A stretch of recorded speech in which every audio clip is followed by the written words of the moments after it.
Boldwood presents Danger at Pemberley, written by Fenella J Miller and read by Laura Kerman. Chapter 1. Pemberley, March 1812. Fitzwilliam Darcy put down the letter he'd been perusing in order to talk to his wife, Lizzy. "My love, my cousin, Colonel Hugo Fitzwilliam, has written informing me he intends to call in here. We haven't seen him since the christening of the twins last year, and it will be pleasant to catch up with him again." Lizzy nodded. "Indeed it will.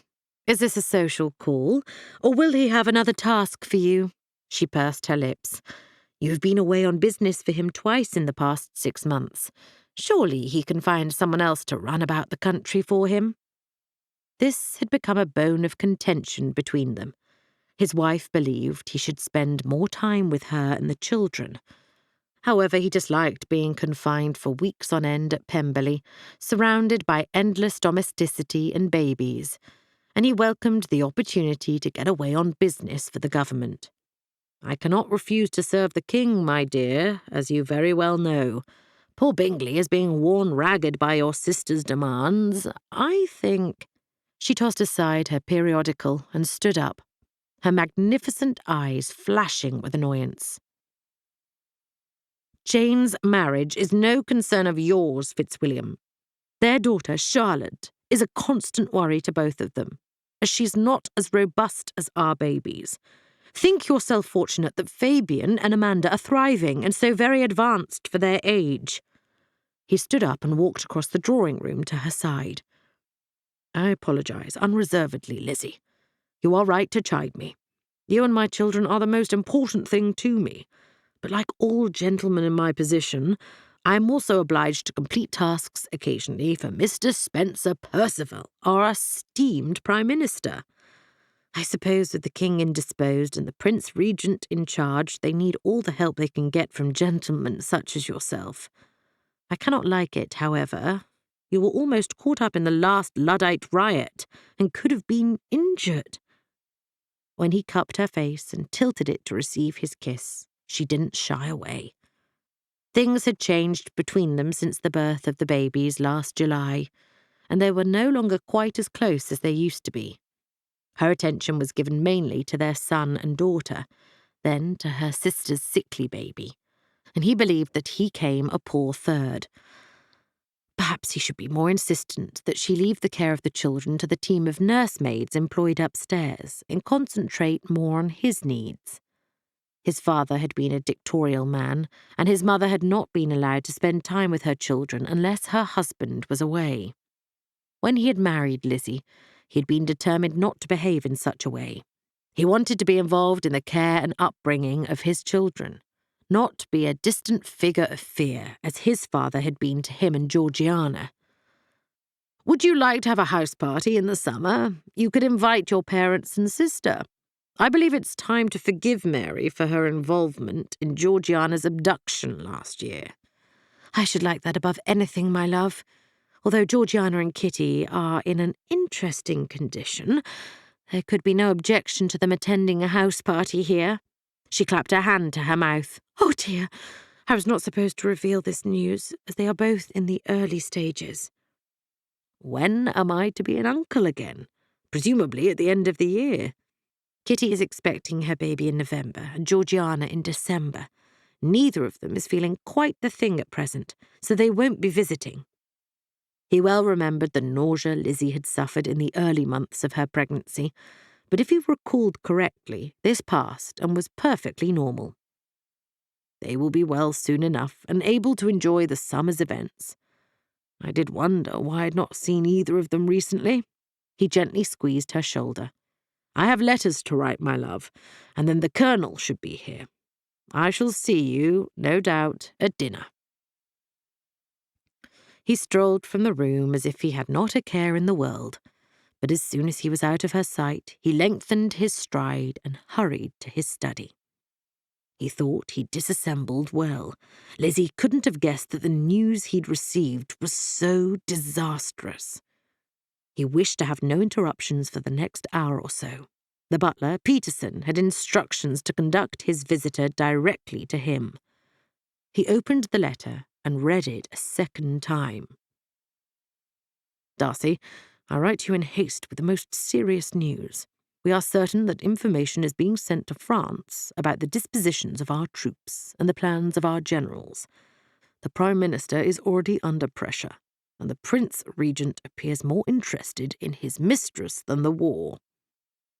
It is my surmise that 2 English families are involved in this traitorous activity, and they are passing the information to Bonaparte via Count de Vol and so-called emigre. This needs to be stopped, and we need your help to do so. Frederick Hall is a close friend of Sir Robert Sinclair, and we think he too is up to his neck in the business. You need to invite them to your house so I can investigate them further. I'll explain when I arrive later today. The signature was scrawled underneath this missive. He had only made the suggestion that Lizzy organise a summer house party because of this letter. He disliked having strangers in the house. Family and close friends were another matter, but this event must include the Sinclairs and Halls, as well as other families from the ton. God knows how he was to manage this, as he'd never met the people in question. He was notorious for being over-particular in his acquaintances, and to invite complete strangers to stay with him for the summer would cause unnecessary speculation. No doubt his cousin would have a scheme in hand to overcome this problem. Whilst he waited, he would take care of some other estate business that needed his urgent attention. He would be damned glad when Ingram, his steward, returned from visiting his ailing mother and could take back these time-consuming tasks. When the colonel was announced, Darcy was more than ready to put aside his tedious duties. He went to greet his friend and cousin. "Welcome. I was shocked to read your letter, and will do everything I can to assist in this difficulty. I knew you'd not let us down, old fellow. Forgive my disarray. I didn't stop to tidy myself, as this matter is of the utmost importance. I've not eaten since before dawn. Would you be so kind as to send for refreshments?" "Of course. The matter is already in hand. Sit down. Would you like a brandy to revive you after your long ride?" "I would indeed. I'm not in favour of strong liquor so early in the day, but today is different." He collapsed onto a leather seat to the left of the fire, and Darcy took his drink over to him. "Here you are. Forgive me if I don't join you, but my wife would not be impressed if she smelt alcohol on my breath before dinner." One footman arrived with a tray laden with cold cuts, fresh bread, cheese, and a selection of pastries. A second followed behind, carrying the necessary crockery and cutlery, plus a silver jug of coffee. They set it out on 2 tables at the far end of the room. He waved the servants away, and they vanished. "Help yourself, cousin. I'll join you at the table. I don't usually take luncheon, but today I'll make an exception in your honour." The colonel was too hungry for conversation, and munched his way through a substantial amount of food and consumed 3 cups of coffee before he was ready to talk. Finally, he wiped his mouth on his napkin and resumed his seat by the fire. Darcy followed his lead. "Both families we are interested in are going to be in town for the season. I need you to open your house in Grosvenor Square and make sure that you attend the events that they do. Sinclair moves in the same circles as you. He has deep pockets, and his estates are substantial. In which case, there should be no difficulty making his acquaintance. If he is a member of the ton, how is it that I've not met him before?" Darcy frowned. "Why has he become embroiled in this matter if he's a wealthy man?" "He is a hardened gambler, need I say more? He has been living abroad for the past few years and only returned last summer. As you've not been to London to socialise in the past few months, there's no reason you should have met." "What about the other family?" His cousin frowned. "Wealthy Sits. He made his money with the East India Company, and he, too, has only recently got back to England. Hall, unlike Sinclair, had no properties of any importance until he purchased a large estate in Hertfordshire and a house in Grosvenor Square. This made things easier, as he will now be a neighbour of yours, and I'm certain your wife can make a morning call and thus establish the connection." Darcy's eyes narrowed. I've no intention of involving Lizzy in this. As you know, I keep my work for the government separate from my life here. This won't work unless you have her with you. A gentleman doesn't go willingly to town to attend routs, balls, and soirees. He's always dragged there by his spouse. Damn it to hell! She will bring the babies, and I won't have them there. This will cause dissent between us, as Lizzy hasn't been separated from the twins since they were born last July. Hugo shrugged. You have no choice. King and country must come before family. Good God, man. Why do you think I've not yet married? Being an intelligence officer and a husband do not sit comfortably together. His cousin was right. He would have to persuade Lizzy to accompany him and leave the children with their nanny and nursemaids for as long as it took to accomplish his mission. She wouldn't agree willingly, and he would have to insist she did as he bid. That didn't bode well for his marital happiness in the future. Hopefully, she would understand when he was in a position to tell her the real reason for dragging her to Grosvenor Square. Neither of them enjoyed attending fashionable parties where it was impossible to hold a sensible conversation, and one was obliged to do the pretty with people one would prefer to ignore. I'll not mention it whilst you're still here, my friend. Better to wait until you've departed, so you're not involved with the inevitable row that will follow.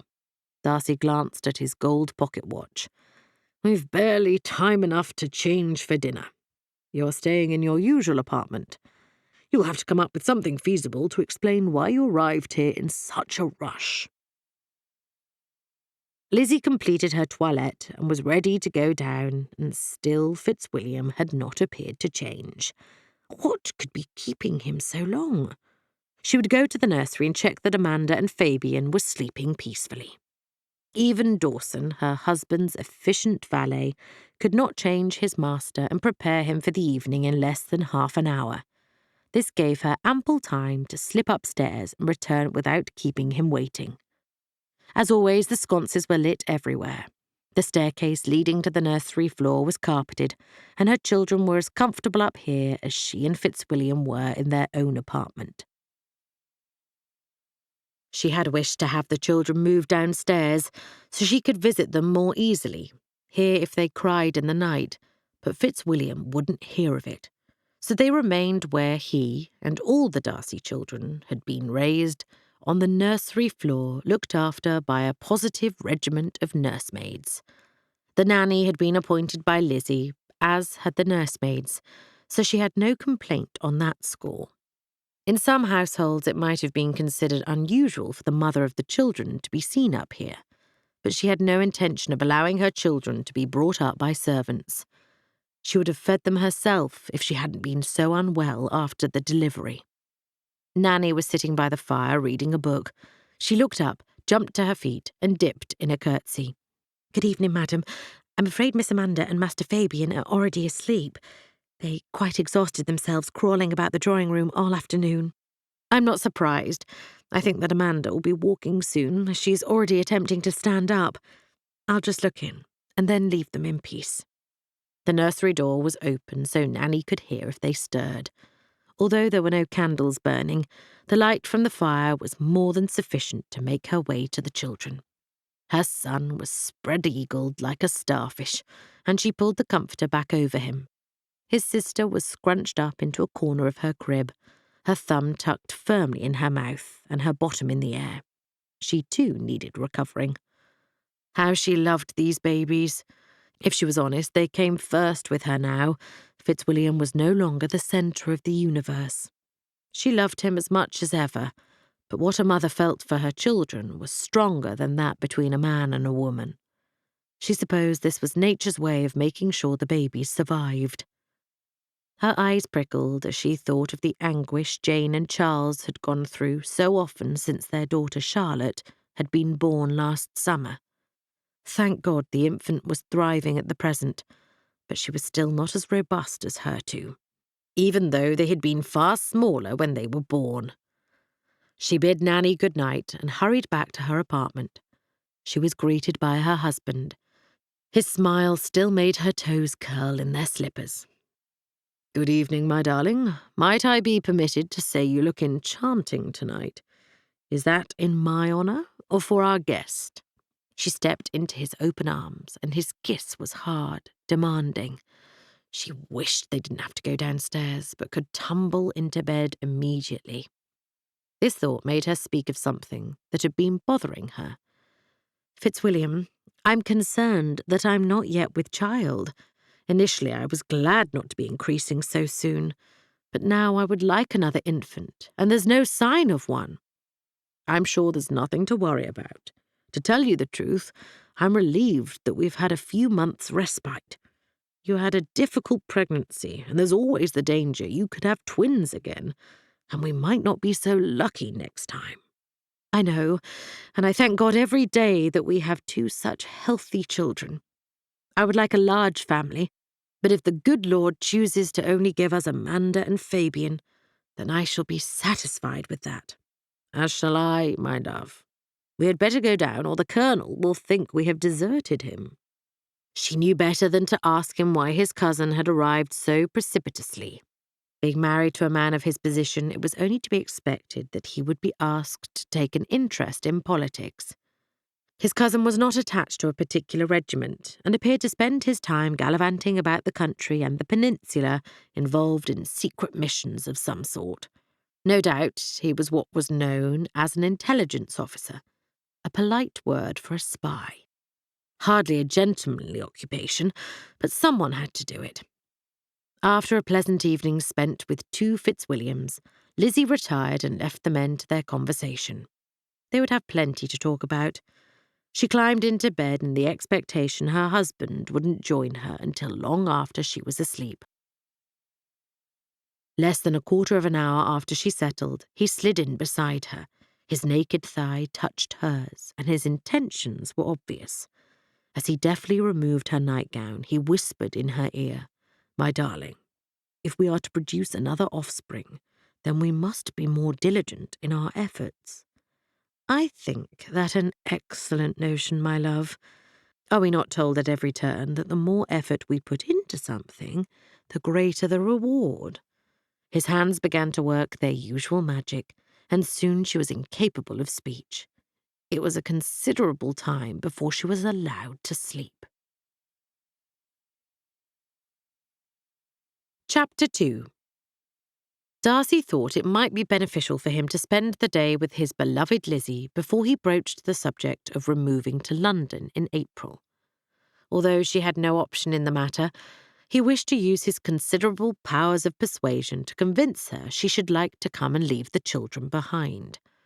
He rolled out of bed at his usual time of 7 o'clock, making sure he didn't disturb her slumber. His cousin would be departing early, and he wished to speak to him again before he left.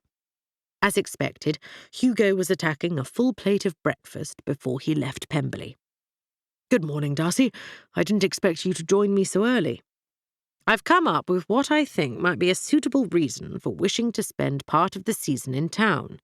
He piled his plate and joined his cousin at the table before continuing. "I think we should tell Lizzy, and anyone else who might be interested, that you've decided to become leg-shackled. Therefore, you enlisted our assistance to find you a suitable wife." His cousin choked on his coffee and was incapable of speech for several minutes whilst he spluttered into his napkin. "Good God! Have you run mad? The last thing I require is a wife." Darcy laughed at his friend's horror. "Come now, you are 35. High time that you set up your nursery. After your recent inheritance, you have a substantial income and a handsome estate. What could be more natural than you wishing to get married?" He waved his fork in the air. "You don't have to make any hopeful young debutante an offer. Just appear to be looking. For a nasty moment I thought you were in earnest. If the whole thing is to be a pretense, then that's a different matter altogether. Just make sure the Sinclair and Hall families are included on the list. I've already suggested to Lizzy that we have a house party in the summer. If she believes she is to invite suitable young ladies, as well as friends and family, this will make the whole thing more credible. I hate to deceive her, but it's better this way. If she was to know the truth, she might reveal something and put our life in danger. I agree, my friend. The season has hardly begun. No one of any importance will be in London until April. You must hold a ball or some such nonsense.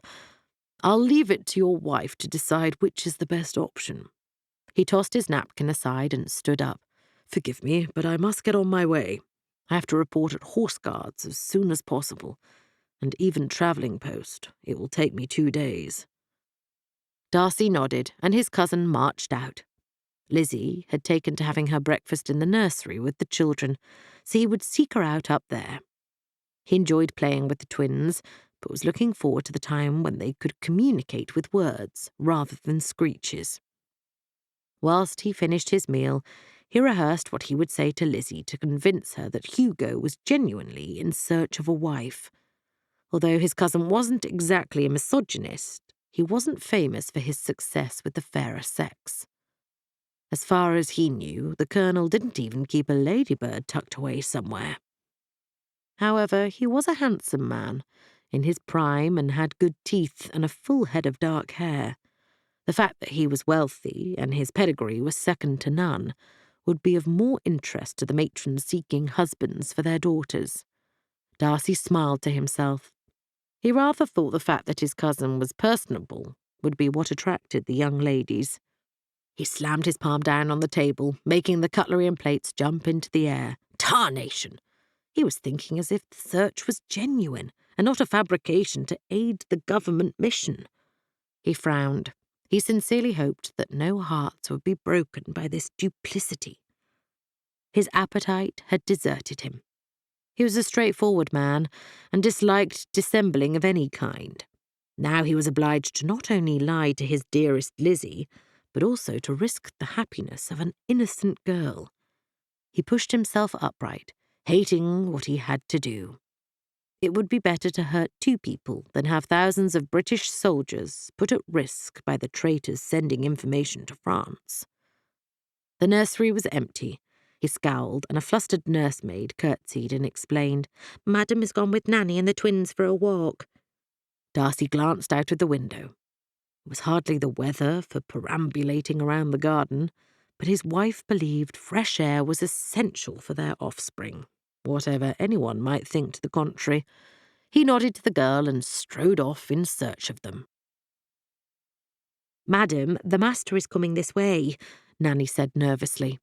Lizzy turned and saw that Fitzwilliam looked far from pleased. Why had he come out here to find her? Was there something of importance he had to tell her? She handed Fabian to the nursemaid, who had accompanied them to the parterre. "Continue with the walk. I must see what Mr. Darcy requires of me." When he saw she was heading his way, he stopped and his expression changed. His eyes lit up and his smile warmed her, sending heat waves to a most intimate place. "Sweetheart, I'm glad you returned. I've something quite extraordinary to discuss with you, and I think it's best done inside." He offered his arm and she placed her hand on it. If she was honest, she was quite glad to return, as the March wind in their part of Derbyshire was decidedly cold. But her children were well wrapped up and would come to no harm in the bracing weather. "Do you think we would scandalise Peterson and Reynolds if we were to run the remaining distance?" His grin made him look almost boyish. "It's not their place to have opinions on such matters. If we are inclined to run and behave like children, then surely in our own home we can do it." He needed no further urging and snatched her hand into his, held it hard, and then took off like a rabbit from a fox. By the time they reached the terrace, she was breathless. Her bonnet was askew and her hair tumbling from its pins. He, as always, looked immaculate. Instead of being shocked at her appearance, he put a hand on either side of her waist and lifted her from her feet. "You look enchanting, my darling. I almost wish we could continue this conversation in our bedchamber." She threw her arms around his neck and pulled his head down so she could kiss him. His lips were cold, but still sent heat waves racing around her body. She pressed her scarlet cheeks into his shoulder. If we haven't scandalized the staff by running, we will certainly have done so by embracing so publicly." Gently he removed her hands from behind his head and smoothed away 2 strands of hair that had escaped from beneath the rim of her bonnet. "I love you, Elizabeth Darcy, and I don't care who knows it." Hand in hand, they entered the house and made themselves comfortable in front of the substantial fire in the drawing-room. Refreshments were brought without being asked for. Whilst she busied herself pouring out the coffee and cutting them each a generous slice of cake, he watched her through half-closed eyes. She didn't trust him one jot. He was quite capable of snatching her up and carrying her to bed, whatever she might say about the matter. "Don't look at me like a wolf about to seize a lamb, my love. Take your coffee and cake and behave yourself." He lounged back against the chair, stretching his long legs out towards the flames. "Cousin Hugo wishes to get married and has asked for our help to find him a suitable bride." Her cake slid from the plate and she stared at him open-mouthed. "Good heavens! If you told me he was about to sprout wings and fly, I couldn't be more surprised. I thought him wed to his job, a lifelong bachelor. Whatever has made him change his mind?" She scooped the cake back onto the plate and took a large bite. It was far too good to be wasted just because it had spent a brief moment on the floor. "I am as shocked as you are, my love. I think the fact that he's just passed his birthday and is now nearer to 20 years might have been the impetus for this decision. I suppose he's thinking that his active service days will soon be over, and then he will need someone to run his house in his retirement." She snorted inelegantly. "A housekeeper would be adequate for that. He's never shown the slightest interest in our children, although he's always been kind to your sister." She munched on the delicious cake as she thought about this extraordinary development. "I suppose if he's serious in his intention, we are the best people to assist him in this endeavour. Unfortunately, as I've not spent any time at all in town, I've no idea where to look for suitable candidates." "I've already decided how best we can help him. We shall go to Grosvenor Square next month and accept as many invitations as we can. I'll go to the clubs and listen to the gossip, and you can pay morning calls and make discreet inquiries about the eligible girls this season." "That sounds like an excellent notion, my love. I believe we could accomplish that in a week or 2, and then be able to return here with a list of names to invite to the house party. Of course, some of the most likely debutantes will already be spoken for by the time summer comes, but I'm sure we can find a dozen from which the Colonel can make his choice. In which case, there's no need to take the children with us. They will be perfectly well here in our absence." She was about to protest that she had no intention of leaving her babies for even so short a time, when she realised his unwelcome idea made sense. "As long as you promise we shall be there for no more than 3 weeks, and that we travel as speedily in both directions as we may, then I agree your suggestion has merit. I shall find it very difficult being parted from the children, but transporting them so great a distance doesn't make sense when we are only remaining for a week or so." "Do you think we should hold a rout or some such thing?" "Absolutely not. It's only necessary to make our list. We won't be there long enough to arrange a social event of any significance. I'm not averse to inviting a dozen or so to dine with us, as that doesn't require a lot of planning or sending out invitations weeks in advance. I hope you have an inkling as to what sort of girl he might be looking for, as I certainly don't. You must speak to him in more depth before we begin our search, for there's no point inviting anyone who doesn't fit his criteria. I should have asked him whilst he was here, but it didn't occur to me to do so. One would imagine he would like a robust young lady who prefers to be outside rather than indoors eating sweetmeats and reading periodicals." "I'm sure you're right, my dear. She must have a lively wit, be from a good family, and not be an antidote or at her last prayers. The girl I think would suit him best wouldn't be straight from the schoolroom, but perhaps in her 2nd or 3rd season, as long as she is young enough to provide him with children.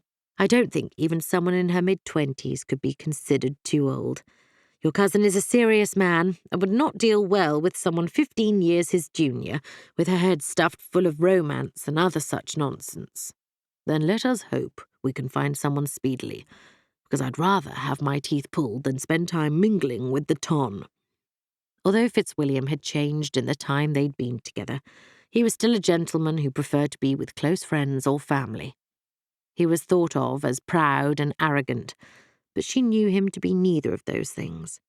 He found it difficult to engage in trivial conversation, became uncomfortable and silent, and this was often misinterpreted as him being top-lofty. "I shall set things in motion, my love. We should be ready to travel by the end of the month. Before we leave, we must spend time with Kitty and Georgiana. I could not possibly leave Derbyshire without knowing that my sisters are well." Darcy nodded. "I'll leave things in your capable hands, Lizzy. I'll send 2 teams ahead of us so we can change horses when we stop for the night. If the weather remains clement, we should complete the journey in less than 3 days if we take things at speed.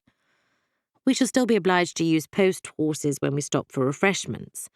I assume that the horses must set off several days before us so they can have time to rest. Surely even your extensive stables cannot do without so many horses.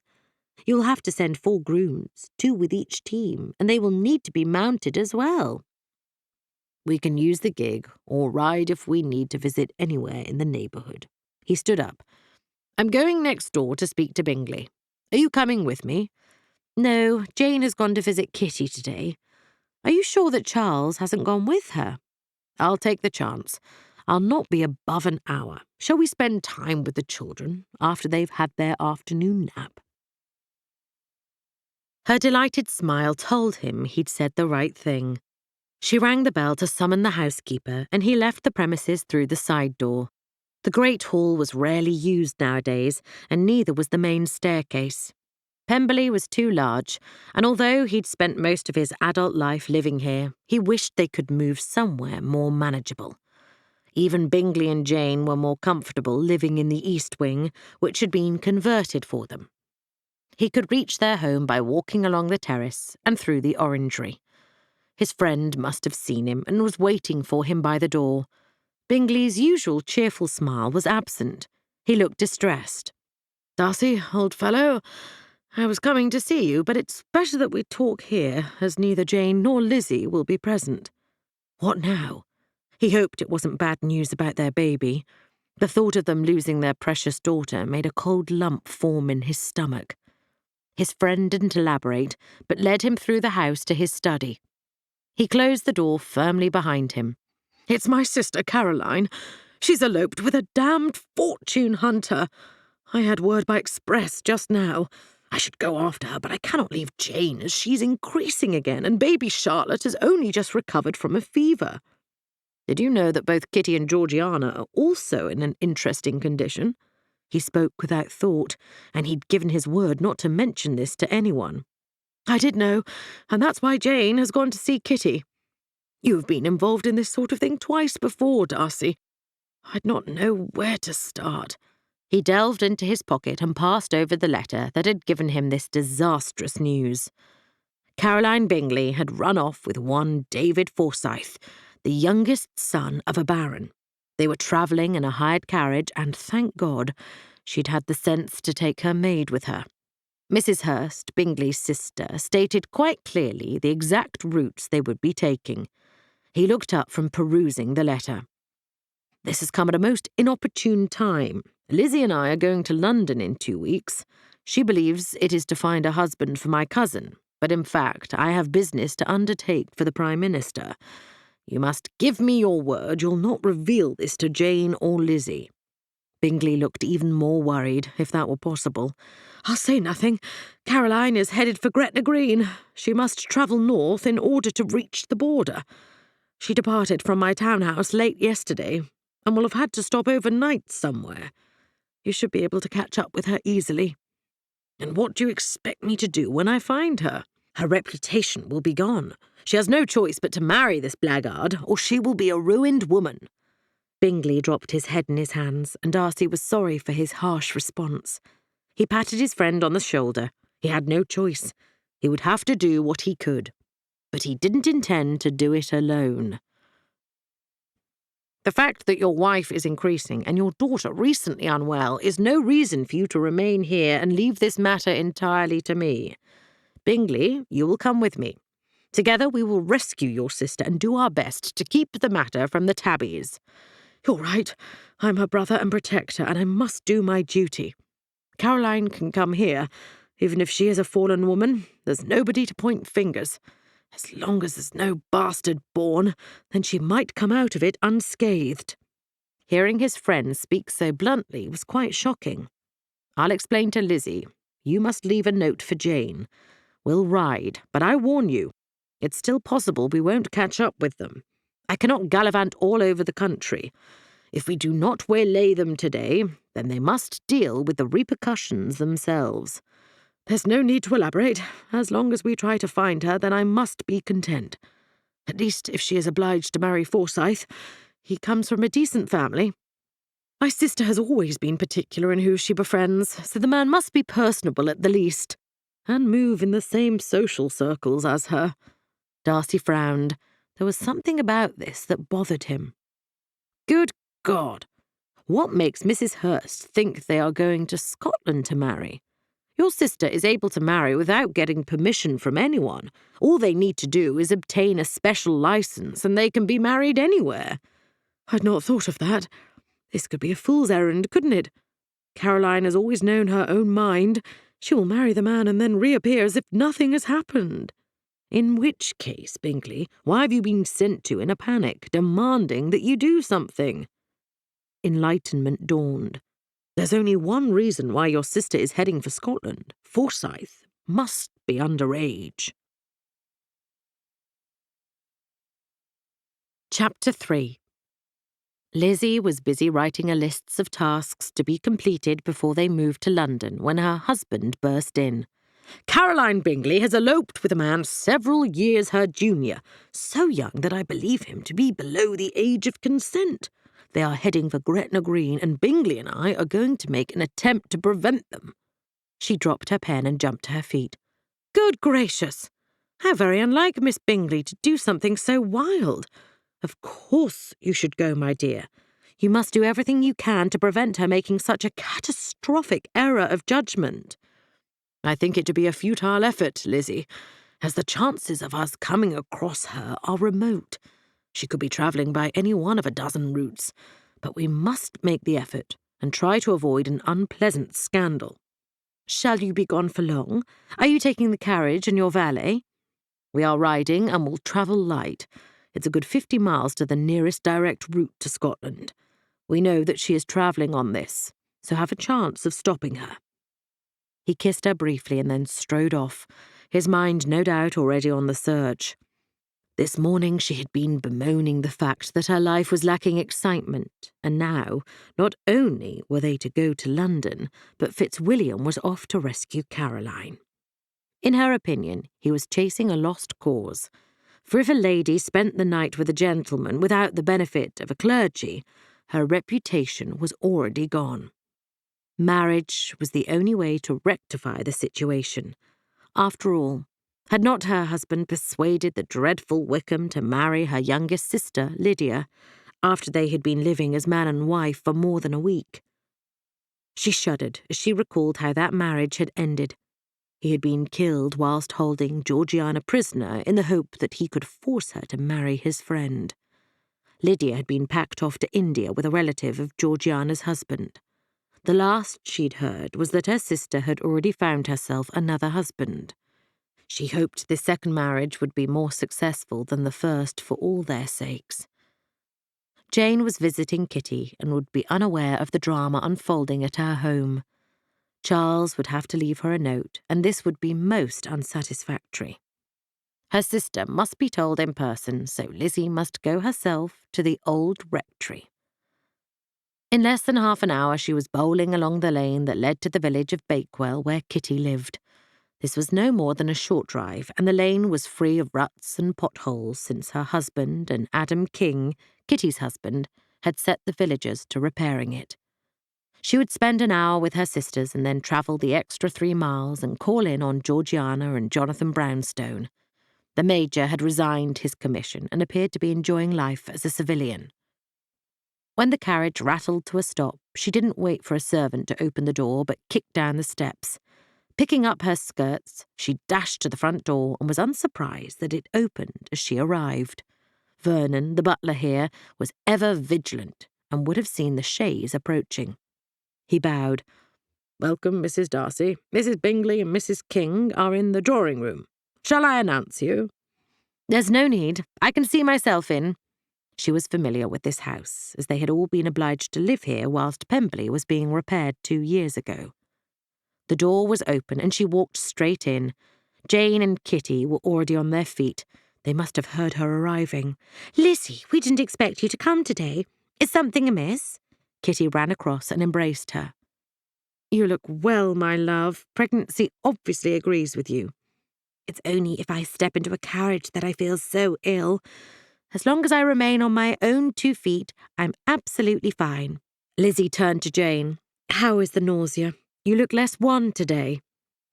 "I'm feeling more the thing, Lizzy, dearest. Like last time, the sickness only afflicts me on waking." Kitty gestured to the seat opposite the daybed upon which they had been sitting and reading the latest Ackermann's repository. "I've already sent for refreshments, and they should arrive at any moment. Sit down and tell us why you arrived here so unexpectedly." Lizzy explained the circumstances. When she'd finished her tale, her sisters were as mystified as she that Caroline Bingley, such a stickler for protocol, had abandoned her principles in this way. The tray arrived and they were obliged to talk of something else until they were private. It wouldn't do for the servants to hear this piece of gossip. It would be all over the county by supper-time if they did. "Poor Charles, he'll be so shocked by his sister's behaviour," Jane said as she sipped her coffee. "Like you, Lizzy, I think it unlikely they'll manage to find them.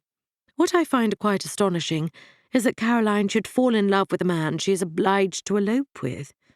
She's no longer in her first youth, and is certainly what one might refer to as a mature young lady. No doubt we will